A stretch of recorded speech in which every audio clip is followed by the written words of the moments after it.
m'appelle Anthony. Salut.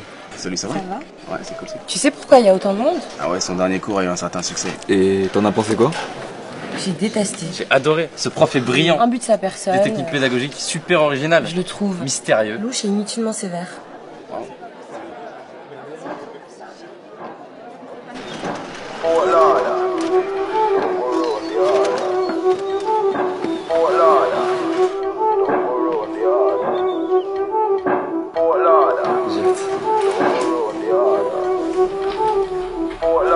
Surtout te fais pas remarquer et reste bien attentive.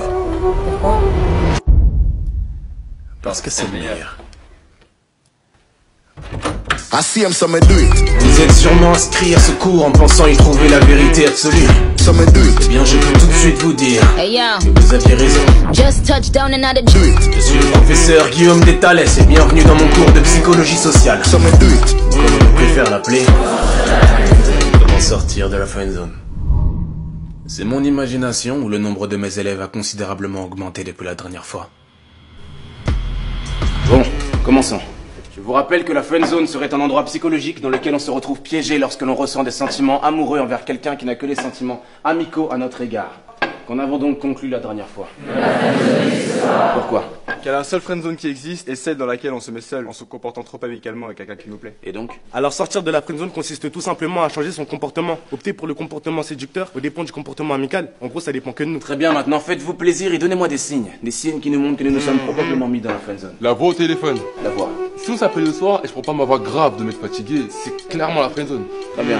Quelqu'un d'autre? Si je réponds rapidement à son message alors qu'il a pris des heures avant de me répondre, c'est la friendzone. Pourquoi? Parce que si c'est un pote et qu'il met des heures avant de me répondre, c'est pas grave, je peux répondre vite.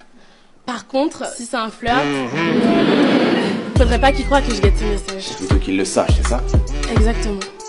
C'est plutôt une question sur un des signes. Accélérez. Vous voulez que les gens nous quittent avant la fin de l'histoire ou quoi? Si elle like ou commente notre dernier post Instagram, c'est bien parce que... Pas forcément, mais si elle like une photo de vous qui date de 3 ou 4 mois, c'est bon signe. Parce que là, elle veut vous montrer qu'elle a remonté votre profil. Un dernier? Mais qui l'ont, Les deux tapes sur l'épaule. Les deux tapes. Alors, après avoir rigolé ou qu'on est en train de se dire au revoir, une fille qui est à l'aise avec un garçon aura tendance à poser sa main sur son épaule. Alors si c'est juste poser ou caresser, c'est bon signe. Par contre, si elle tapote son épaule, là, croyez-moi, c'est la friendzone. D'accord. Très bien. Écrivez le sous-chapitre comment désamorcer le processus d'amitié. Désamorcer? Un problème? Vous en parlez comme si c'était une bombe, comme si c'était mortel. Depuis quand est-ce que l'amitié est quelque chose qu'il faut redouter à tel point qu'on doive la désamorcer? Bon, vous avez l'air d'avoir perdu un ami. Et vous êtes persuadé que c'est à cause de moi? Quoi, c'était votre meilleur ami? Écoutez, ce n'est pas de ma faute si votre ami... C'est vous qui avez déclaré que la friendzone n'existait pas. C'est depuis vous qu'ils remettent tout en question si on a le malheur de leur envoyer un cœur bleu. Vous avez créé des monstres incapables de se contenter d'amitié. Depuis vous, dès qu'ils ont l'impression de détecter un signe d'une soi-disant friendzone, ils ont subitement envie d'en sortir. Parce que vous les avez encouragés à en avoir peur, à voir ça comme quelque chose de vexant, comme quelque chose qu'ils doivent désamorcer. Alors qu'au contraire, ce que vous n'avez pas dit, c'est que lorsque quelqu'un vous considère comme un véritable ami, vous comptez vraiment. Et bien plus qu'un énième crush comme on en croise 1 million dans une vie. Bien plus. Vous avez créé des monstres. À votre avis, combien de couples se sont formés depuis votre premier cours Comment sortir de la friendzone? Combien ont réussi à transformer leur amitié en relation amoureuse? Amitié qui durait sans doute depuis des années. Des centaines? Des milliers? Combien? Et ces nouveaux couples, on dirait quoi? 6 mois? 1 an? Grand max? Vous êtes persuadés de créer de l'amour, alors que tout ce que vous faites, c'est détruire de l'amitié. Parce que l'amour échoue bien plus facilement que l'amitié. J'ai compris ce que vous essayez de nous dire, mademoiselle. Ali, Je ne vous ai pas demandé votre nom. eh bien, je vous l'ai donné quand même. Vous avez terminé, mademoiselle Alia.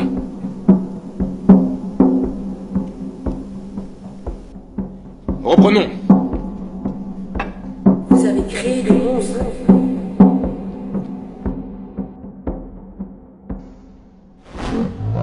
Détruire de l'amitié. Admettons. Vous, ne me donnez pas aussi votre nom, il ne m'intéresse pas. Quelle est la nourriture que vous aimez le moins? Quoi? Allez, dans quel restaurant vous n'allez jamais manger? Japonais. Pourquoi? J'aime pas le poisson cru, les sushis et tout. Si je vais, je prendrai que des brochettes. Donc bon, ça va un peu cher pour des brochettes. Ne me racontez pas votre vie. Quelqu'un est d'accord avec lui ici? Vous deux, vous êtes ensemble? Non, on est juste potes. Ouais. Combien de fois êtes-vous allé manger au resto japonais du coin de la rue à l'heure du déjeuner? Plusieurs fois. C'était bon? Ouais, j'aime bien. Pourtant, vous avez levé la main, vous, donc vous détestez ça, n'est-ce pas? Oui, mais... Vous aussi, vous avez levé la main. Vous y allez quand même à deux? Bah non, on y va jamais ensemble, vu qu'il n'aime pas. Vous avez compris, mademoiselle Alia. Votre théorie dit que je détruis l'amitié. Mais dans le cas 1, votre soi-disant ami va venir manger des sushis avec vous et des petites brochettes en vous cachant qu'il déteste ça. Tandis que dans le cas 2, votre ami vous dira qu'il n'aime pas ça en prenant le risque que vous y alliez avec quelqu'un d'autre. Et alors?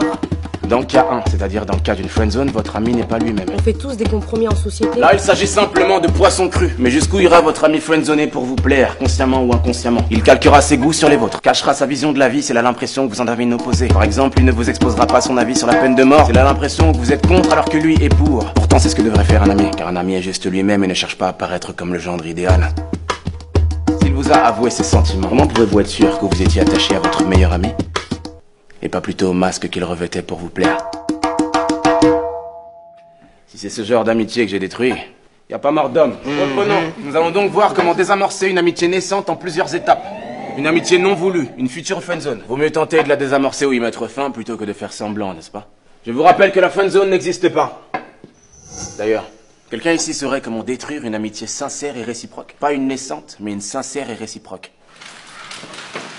Allez, un peu d'ingéniosité. Dites-moi comment détruire une amitié sincère et réciproque. En créant de la jalousie? Non. En prenant ses distances? Non. Et si vous nous donniez la réponse tout de suite? Parce qu'on va donner toutes les réponses possibles et inimaginables et vous allez nous donner la réponse géniale auquel personne n'aurait jamais pensé. Alors, épargnez-nous tout suspense, non?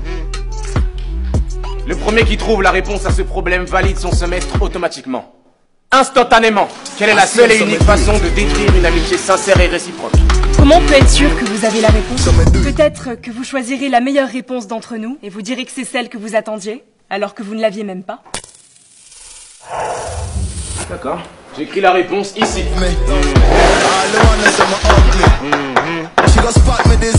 Vous avez jusqu'à la fin du cours pour la trouver.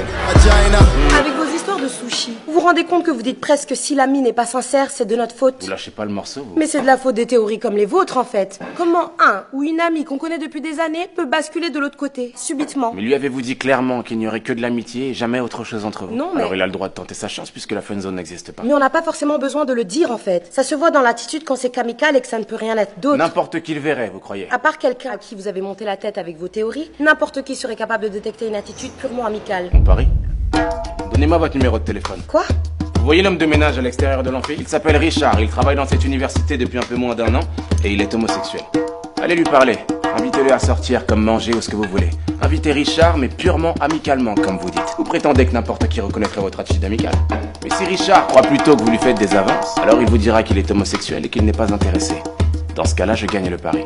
Et dans le cas contraire, s'il accepte le rendez-vous, c'est qu'il aura reconnu vos intentions purement amicales. Et là, c'est vous qui gagnez le pari. Facile. Mais je n'aime pas les tricheurs, alors donnez-moi votre numéro de téléphone et cachez un écouteur dans l'une de vos oreilles. Je vous appelle en haut-parleur pour que tout le monde puisse entendre votre conversation avec Richard. Alors, pari tenu?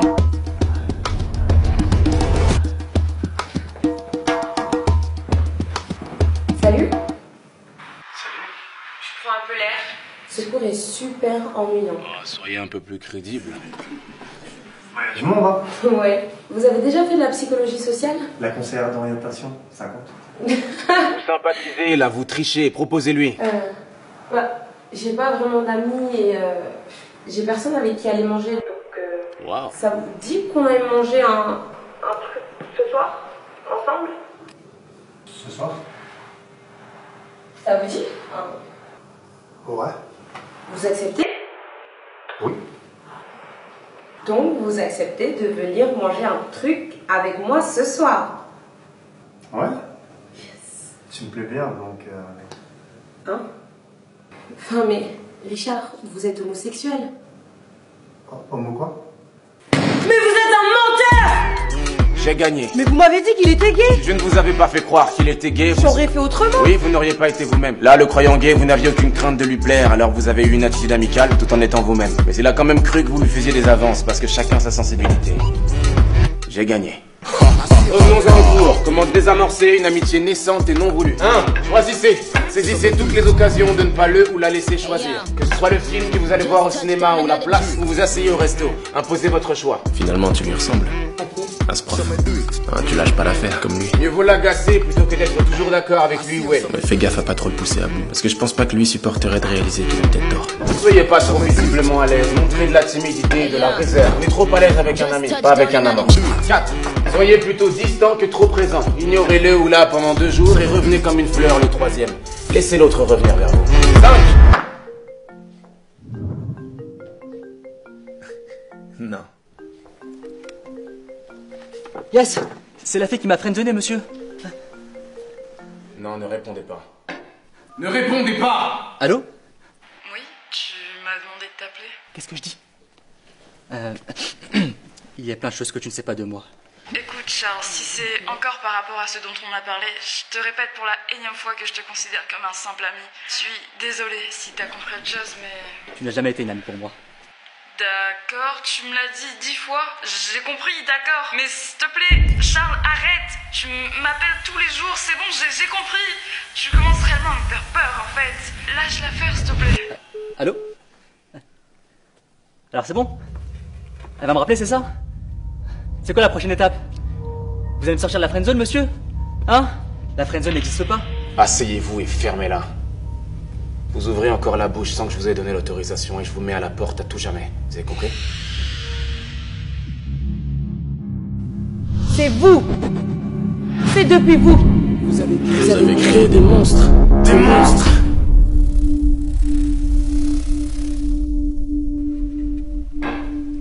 Mademoiselle Alia, je suis désolé que vous ayez coupé les ponts avec votre meilleur ami, simplement parce que mon cours l'a poussé à être sincère avec vous. Désolé qu'il vous ait menti depuis le jour de votre rencontre. Je suis désolé qu'il n'ait pas continué à ravaler ses sentiments sans vous le dire, pour que vous puissiez garder un ami fidèle, un toutou, qui va toujours de votre sens et qui vous regarde avec des yeux pleins d'étoiles pour vous permettre de faire le plein de confiance en vous et votre petite personne. Je suis désolé. Mais ne nous faites pas croire que vous ne le saviez pas. Vous faites semblant d'être remonté contre moi et mon cours, alors que vous n'arrivez simplement pas à avaler le fait qu'il vous estimait bel et bien comme un énième crush comme on en croise 1 million dans sa vie. Il était votre meilleur ami. Mais vous n'êtes visiblement pas assez bien pour être la sienne. Faites avec.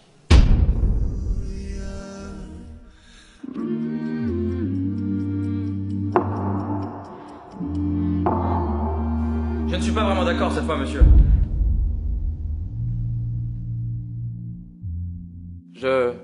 Enfin, peut-être que son meilleur ami la considérait vraiment comme son ami, sincèrement. Ah, c'est donc lui ton ex-meilleur ami. Mais que suite à votre cours, qui était génial, peut-être qu'il s'est dit que s'ils s'entendaient si bien, peut-être que ce serait du gâchis de ne pas tenter de se mettre ensemble.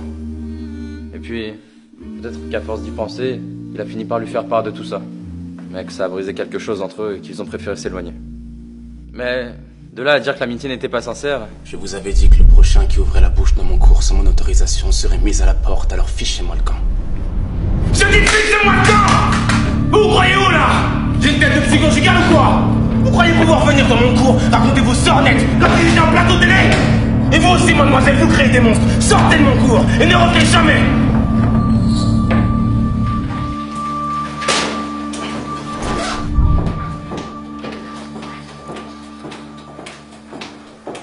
Ce prof est complètement malade. Je te dirais pas que je te l'avais dit. Tu changeras jamais, toi. Est-ce que tu penses qu'on devrait... Doucement, n'allez pas trop vite. Vous avez suivi mon cours, n'est-ce pas?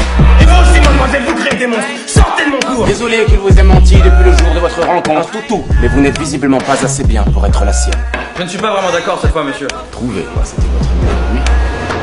Et vous aussi, mademoiselle, vous créez des monstres. Sortez de mon cours et ne revenez jamais! Quoi?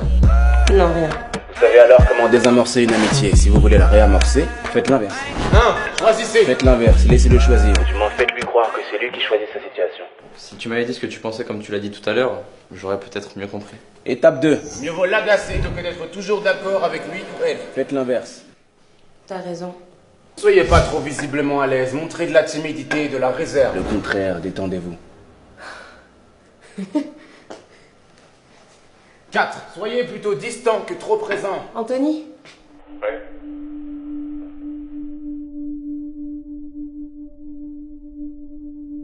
La friend zone n'existe pas. C'est un endroit psychologique dans lequel on se retrouve piégé lorsqu'on a fait une erreur comportementale.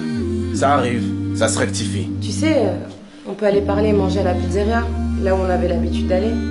Mais l'amitié est un choix. La refuser en est un aussi. Non. Si vous choisissez de détruire cette chose inestimable délibérément pour je ne sais quel état d'âme, Quelqu'un ici saurait comment détruire une amitié sincère et réciproque. vous ne pourrez vous en prendre qu'à vous-même. Allons plutôt manger un burger. J'ai jamais aimé les pizzas. Les deux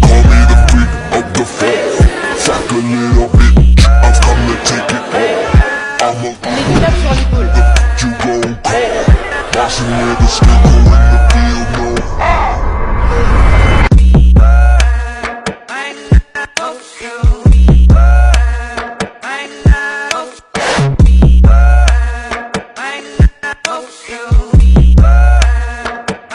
Yeah.